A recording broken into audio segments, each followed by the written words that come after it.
તો રાજ્યના 7 જિલ્લામાં ચાંદીપુરમનો પગ પેસારો થઈ રહ્યો છે। પંચમહાલ જિલ્લામાં પણ શંકાસ્પદ કેસ નોંધાયો છે। ગોધરા નજીકના ગામની બાળકીમાં લક્ષણો દેખાયા છે। 4 વર્ષની બાળકીની તબિયત હાલમાં ગંભીર છે। બાળકીને વડોદરા રેફર કરાઈ છે। આરોગ્ય વિભાગે બાળકીના ઘર સહિત ગામનો પણ સર્વે હાથ ધર્યો છે। ગુજરાતમાં 8 લોકોના મોત આ ચાંદીપુરમ વાયરસને કારણે થયા છે। 4 વર્ષની બાળકીની તબિયત હાલમાં દેખરેખ હેઠળ છે। આખા ગામમાં લક્ષણો જણાય તો તપાસ પણ કરવામાં આવી રહી છે। ગામમાં સર્વે પણ કરાયો છે। તો 4 વર્ષની બાળકીની તબિયત હાલમાં ગંભીર હોવાનું સામે આવ્યું છે।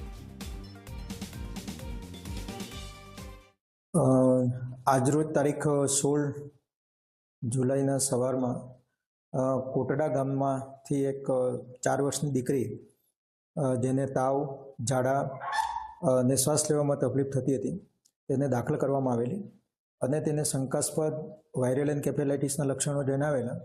આ બાળકીને વધુ સારવાર માટે એસએસજી હોસ્પિટલ ખાતે રિફર કરવામાં આવેલ છે।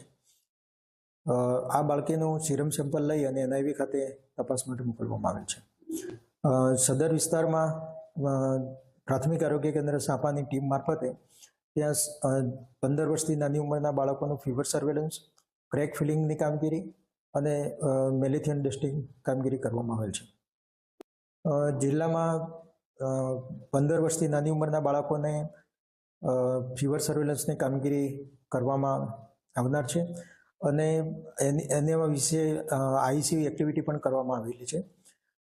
જેવી કે કોઈ પણ બાળકને તાવ સાથે ખેંચ આવે કે એવું કંઈક હોય તો એ બાળકને સીધા જ ડિસ્ટ્રિક્ટ હોસ્પિટલમાં રિફર કરવામાં આવે અથવા તો એસએસજી હોસ્પિટલમાં રિફર કરવામાં આવે।